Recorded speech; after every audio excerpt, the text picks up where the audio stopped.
پڑھ سکتے ہیں، لیکن وہی جو بتایا غروب آفتاب کے جو 20 منٹ ہے اس کے قریب لاسٹ، اس میں نہیں آپ نے پڑھنی، اس سے پہلے پہلے آپ قضا نمازیں پڑھ سکتے ہیں. ٹھیک ہو گیا جی.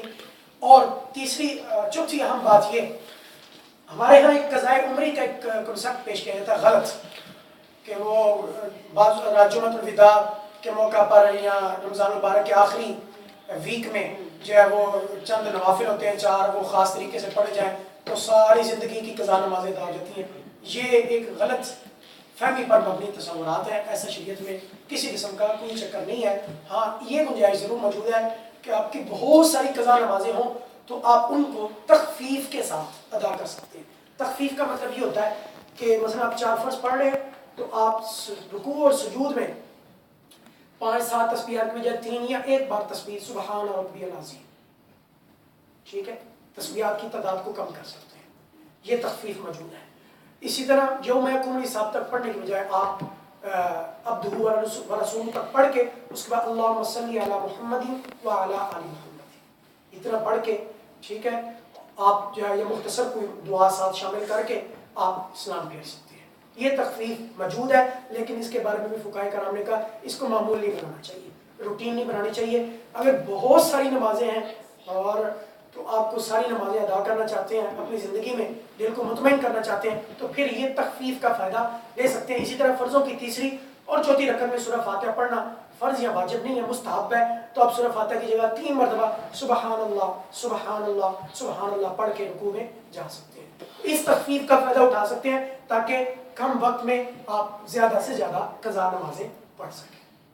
ٹھیک ہو گیا جی. یہ تھی قضا نمازوں کے اور بہت سارے مسائل ہیں جو ضروری مسائل تھے وہ میں نے آپ کی خدمت میں پیش کر دیا. کسی کے ذہن میں کوئی سوال ہے تو پوچھ سکتے ہیں. زوال کے ٹائم سے کیا؟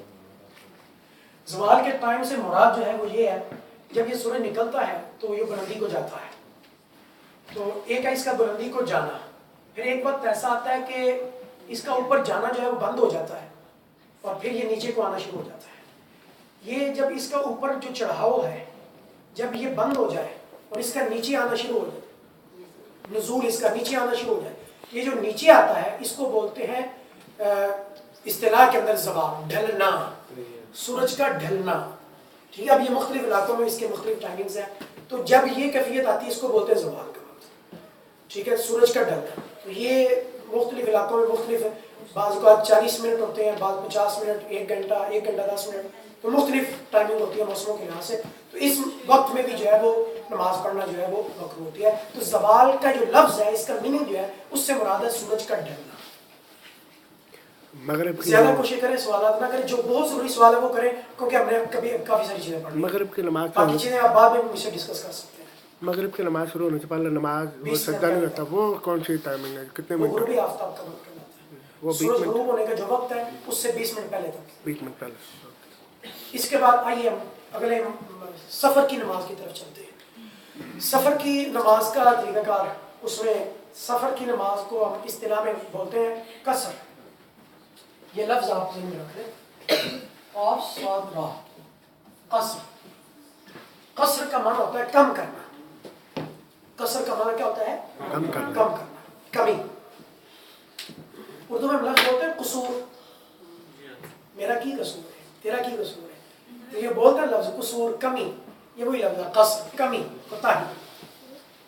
تو بابا بلے شاہ کا وہ شعر بھی اسیاب قصوری، ساری ذات قصوری، اسیاب قصوری، اسی وچ قصور دے رہنے ہیں. یہ جو ہے نا وہ قصور وہی اسی سے قصر ہے. قرآن پاک میں بھی یہ لفظ استعمال ہوا ہے 5ویں پارہ میں سورۃ النساء میں، وَإِذَا ضَرَبْتُمْ فِي الْأَرْضِ فَلَيْسَ عَلَيْكُمْ جُنَاحٌ أَن تَقْصُرُوا مِنَ الصَّلَاةِ. تو یہ نماز قصر کا جو ہے وہ ذکر قرآن میں دیا ہے سورۃ النساء میں 5ویں پارہ میں کہ جب تم زمین میں سفر کا ارادہ کرو تو پھر تم پر کوئی حرج نہیں ہے کہ تم نماز کو کم کرنا. ان تقصروا من الصلاۃ، یہ تقصروا کا لفظ ہے نا قرآن میں، اسی سے یہ قصر کا لفظ نکلا. اس کو بولتے ہیں نماز قصر. اب اس کی چند شرائط ہے قصر نماز کی. ایک تو آپ سفر کتنا کر رہے ہیں، سفر کتنا کر رہے ہیں. دوسری سفر کتنی دیر کے لیے، جہاں جا رہے ہیں آپ کتنی دیر کے لیے جا رہے ہیں. اگر تو آپ 98 کلومیٹر سے زیادہ سفر کرتے ہیں، جو کتابوں میں حدیثوں میں باقاعدہ موجود ہے، وہ 3 دن کا سفر موجود ہے. 3 دن کا سفر. عام نارمل رفتار کے ساتھ، اونٹ کی سواری کے ساتھ، ٹھیک ہے، یا پیدل رفتار کے ساتھ، اس میں رات کا قیام بھی شامل ہے، کھانا بھی شامل ہے، نمازیں بھی شامل ہیں، جس کو فقہائے کرام نے پھر اس کا موازنہ کلومیٹر کے ساتھ اور مائلز کے ساتھ کیا تو 57.5 میل یا 98 کلومیٹر، ایک اور 92 کلومیٹر کا بھی ہے، لیکن زیادہ احتیاط کے نزدیک جو ہے وہ 98 کلومیٹر ہے، جس پر موجودہ جدید فقہاء کا فتویٰ موجود ہے 98 کلومیٹر، مفتی منیب الرحمان صاحب کے نزدیک بھی یہی ہے۔ تو 98 کلومیٹر کے سفر کا ارادہ ہے آپ کا، 98 کلومیٹر یا اس سے زیادہ، تو شہر کی حد سے نکلتے ساتھ ہی آپ پر قصر نماز جو ہے واجب ہو جائے گی۔ دوسری چیز قصر نماز میں، سفر کی نماز میں یہ بھی ضروری ہے کہ جہاں آپ سفر کر رہے ہیں وہاں کتنے دن کا ارادہ ہے، جو منزل آپ کی، اگر 15 دن سے کم کا ارادہ ہے، 15 دن سے کم کا ارادہ تو پھر تو آپ قصر نماز پڑھیں گے، اگر 15 دن یا اس سے زیادہ کا ارادہ ہے قیام کا، اسٹے کا، تو اس صورت میں پھر قصر نماز نہیں، پھر پوری نماز پڑھیں گے۔ ٹھیک ہو گیا جی؟ یہاں تک سمجھ آ گئی سب کو؟ سب کو سمجھ آ گئی؟ چلیں اب آگے چلتے ہیں۔ قصر جو ہے وہ صرف 4 فرضوں کی کریں گے، جو 4 فرض ہم نے پڑھنے ہیں اس کی قصر ہوگی، یعنی اس کو 2 کر پڑھنا ہے۔ جو 3 فرض ہیں وہ 3 ہی پڑھے جائیں گے، جو 3 فرض ہیں وہ 3 ہی پڑھے جائیں گے، جو 2 ہیں وہ 2 ہی پڑھے جائیں گے۔ قصر جو ہم نے کم کرنی ہے وہ صرف 4 جو فرض ہے ان کو ہم نے 2 کر کے پڑھنا ہے۔ ٹھیک ہو گیا؟ اس کے بعد اگلا سوال جو نماز کے والے، سفر کی نماز کے والے سے کیا جاتا ہے وہ سنت اور نوافل کے والے سے کیا جاتا ہے۔ اس کے بارے میں آپ کی سفر کی کنڈیشن کیا ہے؟ اگر آپ کا سفر جاری ہے، آپ کا سفر کنٹینیو ہے، تو راستے میں کسی جگہ اسٹے بالکل معمولی تھوڑی دیر وقت کے لیے ہوتا ہے، تو اس صورت میں آپ صرف فرض ہی پڑھیں گے، سنتیں یا نوافل نہیں پڑھیں گے۔ لیکن اگر بلکل آپ نارمل حالت میں کسی جگہ آپ نے جا کے 5-7 دن کے لیے اسٹے کیا ہے، یا کسی جگہ راستے میں گھنٹے 1.5 گھنٹے کا 2 گھنٹے کا اسٹے ہے، اور آسانی کے ساتھ فرائض کے ساتھ سنت اور نوافل بھی پڑھ سکتے ہیں، تو اس صورت میں سنت اور نوافل چھوڑیں گے نہیں، وہ بھی ساتھ ہی پڑھیں گے، ان کی رخصت نہیں ہے، ان کی گنجائش نہیں ہے۔ طور پر یہ غلط فہمی پائی جاتی ہے کہ صرف 2 فرض پڑھنے اس کے علاوہ کچھ نہیں پڑھنا، ایسی ہرگز بات نہیں ہے، سنت اور نوافل بھی پڑھنے ہوتے ہیں، ٹھیک ہے، جس طرح ہم نارمل حالت میں ہم سنت نوافل پڑھتے ہیں۔ یہ قصر کا جو معاملہ ہے یہ صرف فرضوں کے ساتھ خاص ہے۔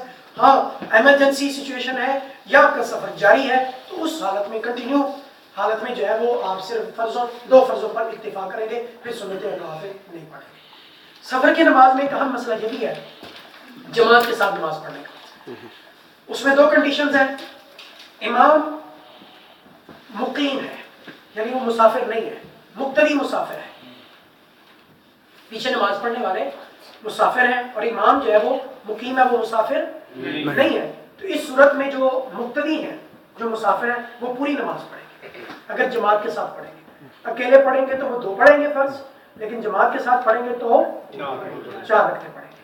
اگر اس صورت کو آپ الٹ کر لیں کہ مقتدی مقیم ہے اور امام مسافر ہے، امام مسافر ہے، اس صورت میں پہلے نمبر پر تو امام کو بتا دینا چاہیے کہ بھائی میں مسافر ہوں، میں نے 2 پہ سلام پھیر دینا ہے، میں نے 2 پڑھ کے تو تم اپنی کھڑے ہو کے پڑھ لینا، ٹھیک ہے، تو امام بتا دے گا مقتدی حضرات کو کہ میں مسافر ہوں۔ پہلے نمبر پہ کوشش کریں مقیم ہی امام مل جائے جو امامت کا اہل ہو، اگر مقیم امام نہیں مل رہا جو امامت کا اہل نہیں ہے تو اس صورت میں مسافر امام نماز کروا سکتا ہے، لیکن وہ بتا دے گا کہ میں نے 2 پہ سلام پھیرنا ہے، وہ 2 پہ سلام پھیر دے گا، باقی اب آپ جس طرح بقیہ رکھتے ہیں ادا کرنے کے لیے بندہ کھڑا ہوتا ہے اسی طرح وہ اپنی رکھتے ہیں کھڑے ہو کر جو ہے وہ ادا کریں، ٹھیک ہے۔ یہ تھے سفر کی نماز کے جو اہم مسائل کو میں نے ڈسکس کر دیے، مسائل اور بہت سارے ہیں جو ضروری تھے وہ میں نے آپ کی خدمت میں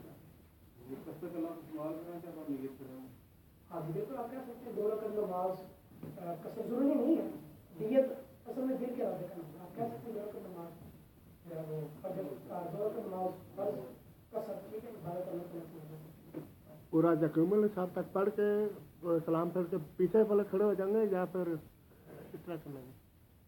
امام جو ہے وہ یوم صاحب تک پڑھ کے سلام پھیر دے گا، اور مقتدی حضرات جو ہے وہ اپنی رقم تک پڑھ کے سلام پھیریں گے، جب امام سلام پھیرے گا وہ پیچھے کھڑے ہو گئے، ٹھیک ہے۔ اس کے بعد تیسرا اہم جو مسئلہ ہے وہ یہ قصر اور قضاء کا سمجھ آ نہیں سکتے، اس کے موٹے اور چند ضروری مسائل کو میں نے آپ کو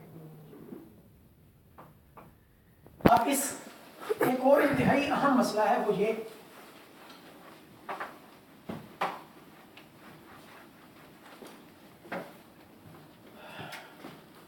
جماعت میں شامل ہونے کا طریقہ.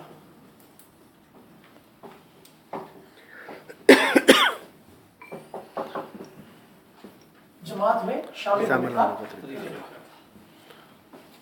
اس کا ایک فارمولا میں آپ کو بتانے لگا ہوں. اگر آپ اس فارمولے کو ذہن میں رکھیں گے تو کبھی آپ کو یہ مسئلہ نہیں بنے گا. ایک ہوتی ہے ترتیب,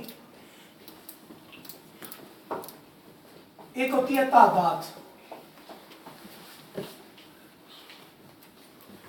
اگر آپ جماعت کے ساتھ نماز میں شامل ہوئے ہیں تو آپ دوسری رکعت میں یا تیسری رکعت میں یا چوتھی رکعت میں شامل ہوئے ہیں, تو اب آپ کی جو رکعتیں رہ گئی ہیں جو آپ جماعت کے ساتھ ادا نہیں کر سکے, آپ نے ان کو ادا کرنا ہے. تو ان کو ادا کرنے کا طریقہ کار عام طور پر پریشان کرتا ہے.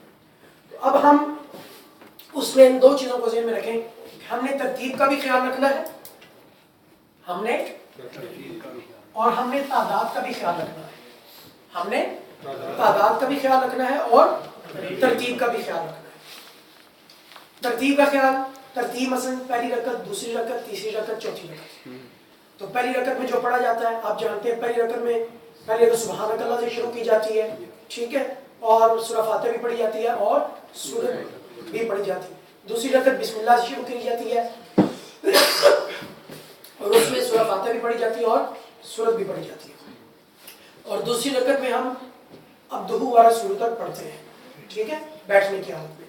اور تیسری رکعت بسم اللہ سے شروع کی جاتی ہے اور صرف سورہ فاتحہ پڑھی جاتی ہے. چوتھی رکعت بسم اللہ سے شروع کی جاتی ہے اور صرف سورہ فاتحہ پڑھی جاتی ہے. تو یہ آپ نے ترتیب میں دیکھنا ہے, ترتیب میں کون سی رکعت ہے, ترتیب میں جو سی رکعت ہوگی آپ نے وہی خیال رکھنا ہے. دوسری چیز ہے تعداد. تعداد کا مطلب گنتی. گنتی میں آپ کی کتنی رکعتیں ہو چکی ہیں, ایک ہوئی ہے, دو ہوئی ہیں, تین ہوئی ہیں, چار ہوئی ہیں, پانچ ہوئی ہیں, اس کو بھی پیش نظر رکھنا ہے. اب آئیے ذرا اس کی چند مثالیں لیتے ہیں. چلے مغرب کی عام طور پر پریشانی ہوتی ہے زیادہ, ہم مغرب کی مثال لیتے ہیں. ایک بندہ مغرب کی تیسری رکعت میں شامل ہوگا, مغرب کی آپ سے تھوڑی سی فوکس کرنا, آپ نے توجہ کی ضرورت ہوگی. مغرب کی وہ یہ ہم اس طرح کا خاکہ بنا لیتے ہیں,